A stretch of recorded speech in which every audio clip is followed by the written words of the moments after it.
First of all sorry for the background. আসলে আমি বাড়িতে নেই, আমি একটা জায়গাতে এসেছি, যে কারণে মাঝে মাঝে আমাকে একটু ব্যাকগ্রাউন্ড চেঞ্জ করে ভিডিও করতে হচ্ছে। আর যে ভিডিওগুলো মূলত আসছে সেগুলো আমার আগে করে আসা ভিডিও, যে কারণে তোমরা এই ব্যাকগ্রাউন্ড দেখতে পাচ্ছ। তো মূলত আমি একটা অন্য জায়গাতে রয়েছি, যে কারণে লেটেস্ট যে আপডেটগুলো সেগুলো আমাকে হয়তো একটু ব্যাকগ্রাউন্ড চেঞ্জ করে করে করতে হচ্ছে, এবং অনেকটা প্রবলেম ক্রিয়েট করে, কারণ যেখানে নেটওয়ার্কের প্রচুর প্রবলেম, ভিডিও আনতে একটু লেট হচ্ছে, যে কারণে আমি একটু লেট হতে পারি এই কদিন আগে থেকেই বলে রাখলাম। তো এখন এই ভিডিওতে বেশ কয়েকটা ব্যাপার নিয়ে কথা বলবো। একদম প্রথমে যেটা নিয়ে কথা বলবো সেটা হচ্ছে গোলমাল 5কে কেন্দ্র করে আমাদের প্রচণ্ড পছন্দের ফ্র্যাঞ্চাইজ। একটা তো অলরেডি পার্ট 5 চলে এলো রিলিজের মুখে, হাউসফুল 5। আর একটা আমাদের প্রচণ্ড পছন্দের হচ্ছে ফ্র্যাঞ্চাইজ হচ্ছে গোলমাল। যে কটা পার্ট এসছে দুর্দান্ত বিজনেস করেছে, লোকে প্রচণ্ড পছন্দ করে। রোহিত শেট্টির মানে ওয়ান অফ দ্য বিগেস্ট কাজ, এই নিয়ে কোনো সন্দেহ নেই। তো এটা সংক্রান্ত নতুন আপডেট উঠে এসছে। গোলমাল 5-এর কিন্তু স্ক্রিপ্টিংয়ের কাজ পুরোপুরি কমপ্লিট হয়ে গেছে, এবং এটা জনি লিভার নিজে কনফার্ম করেছে, জনি লিভার এই প্রজেক্টের অংশ। এবং এখানেও কিন্তু অজয় দেবগান, আরশাদ ওয়ারসি, তার সঙ্গে সঙ্গে তুষার কাপুর, এই তিনজন 100% কনফার্ম হয়েছে। জয়েন লিভার তো রয়েছে, তোমাদেরকে জানালাম, এই তিনজন 100% কনফার্ম। আর একটা নায়ক কে থাকে সেটা একটা প্রশ্নচিহ্ন অলরেডি উঠে এসছে। তো এটা পুরো একটা অন্য ব্যাকড্রপে হচ্ছে, প্রত্যেকটা যেহেতু এক একটা ব্যাকড্রপে হয়। তো এটা যেটুকু জানা যাচ্ছে শুটিং কিন্তু নভেম্বর থেকে শুরু হতে চলেছে, এমন তথ্য কিন্তু উঠে আসছে। তো দেখা যাক ফাইনালি কী হয়। আমি তো প্রবলভাবে এক্সাইটেড রয়েছি কাজটা নিয়ে। তোমরা কতটা এক্সাইটেড কমেন্ট করে কিন্তু জানাতে একদমই ভুলো না। এরপরে কথা হবে মূলত তাণ্ডবকে কেন্দ্র করে। তাণ্ডব থেকে লেটেস্ট আপডেট যেটা উঠে এসছে সেটা হচ্ছে এই সিনেমাতে একটা রোম্যান্টিক ট্র্যাক রয়েছে, যেটা অলরেডি শুটিং হয়েছে। সেখানে আমরা সাকিব খান এবং যে নায়িকা তাকে দেখতে পারবো। এই গানটা নিয়ে আমি খুব এক্সাইটেড রয়েছি, তার কারণে এই গানটার মিউজিক ডাইরেক্টর আমরা অনেক দিন পরে এসবিএফের প্রপারলি কোনো সিনেমাতে আবার অরিন্দমকে কিন্তু মিউজিক দিতে দেখবো। আমি এটা খুব খুশি, কারণ অরিন্দম আমার খুব পছন্দের একজন মিউজিক ডাইরেক্টর। জিৎ গাঙ্গুলির পরে যদি কেউ বাংলার মিউজিকে একটা পরিবর্তন এনে থাকতে পারে সেটা হচ্ছে অরিন্দম।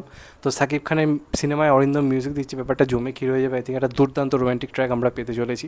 তো এই গানটা নিয়ে খুব এক্সাইটেড। দেখা যাক ফাইনালি কবে আসে গানটা। আমি গানটা নিয়ে খুব এক্সাইটেড, তোমরা কতটা এক্সাইটেড জানিও। এবং গানটাতে আই থিঙ্ক দুর্দান্ত একটা রোম্যান্টিক ট্র্যাক আমার মনে হয় কোথাও গিয়ে হতে পারে। এটা নিয়ে তোমাদের মধ্যে জানাতে অবশ্যই ভুলো না।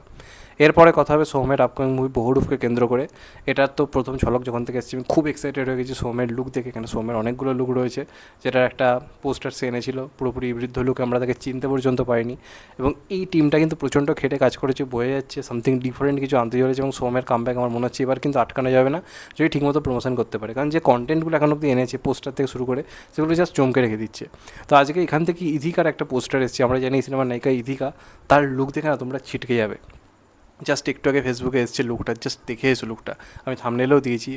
আলাদাই লাগছে ইদিকাকে। এবং ইদিকার মানে কেরিয়ার একটা আমার মনে হয় চ্যালেঞ্জিং ক্যারেক্টার হতে চলেছে। সে এতদিন যে পার্টগুলো করেছে সেগুলো টিপিক্যাল যেরকম নায়িকা টাইপের পার্ট হয় সেরকম। এইবার আই থিঙ্ক সে একটা এমন পার্ট পেয়েছে যেখানে তার পারফর্ম করার জায়গা থাকবে, যেমন কৌশানী বহুরূপীতে করার সুযোগ পেলো। তারপরে এখানেও আই থিঙ্ক ইদিকার কেরিয়ারের জন্য এটা একটা দারুণ পারফরমেন্স অনুযায়ী একটা দারুণ মুভি হতে চলেছে। এবং সোহম ইদিকার জুটিটাকে আমি দেখার জন্য খুব এক্সাইটেড। তো দেখা যাক ফাইনালি কেমন হয়। এই সিনেমাটা কিন্তু ক্রমশ এক্সাইটমেন্ট বাড়াচ্ছে, এবং আজকে পোস্টারটা টপ নচ হয়েছে, পুরো আলাদাই লাগছে ইদিকাকে।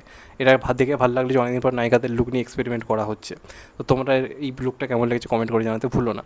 আর একদম কথা হবে লাস্টে দেব 49। এই মুহূর্তে এটা দেব 49ই হয়ে গেছে, দেব 48 হওয়ার কথা ছিল। সেটা হচ্ছে প্রজাপতি 2।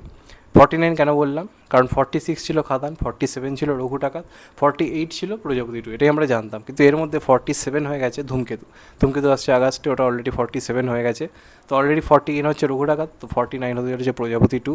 কালকে অবধি খবর ছিল যে ইদিকা এই সিনেমাটা করছেন, ইদিকা নায়িকা হওয়ার কথা ছিল, কিন্তু তার চরিত্র পছন্দ না হয়েছে বেরিয়ে গেছে।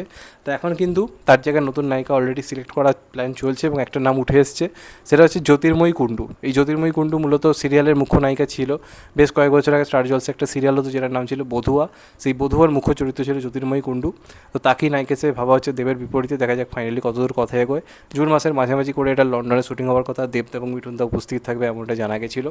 তো দেখা যাক ফাইনালি এটার কী আপডেট উঠে আসে, সেই নায়িকা হয় নাকি। এবং দেবদার এগেনস্টে আমরা আবার একটা ফ্রেশ নায়িকা কিন্তু দেখতে পেতে চলেছি। এবং বারবার এই অভিজিৎ কুণ্ডু মানে অভিজিৎ সেনজি অভিজিৎ সেন জুটি বারবার কিন্তু দেবদের এগেনস্টে নতুন সিরিয়ালের মুখ তুলে আনার চেষ্টা করেছে, কারণ তাদের অডিয়েন্স অনেকটা মানে ফ্যামিলি অডিয়েন্স। তো সেখানে নায়িকার একটা জনপ্রিয় মুখ তুলে আনলে অনেক ফ্যামিলি অডিয়েন্স যারা অ্যাট্রাক্ট হবে আর কি। তো দেখা যাক, এটাই ছিল এই মুহূর্তে দিয়ে প্রজাপতি 2 এর আপডেট। তো নিয়ে অবশ্যই সবাই এক্সাইটেড রয়েছি। দেখা যাক ফাইনালি এই সময় শুটিং শুরু হচ্ছে, আদৌ ডিসেম্বরে সিনেমাটা আসে কি না।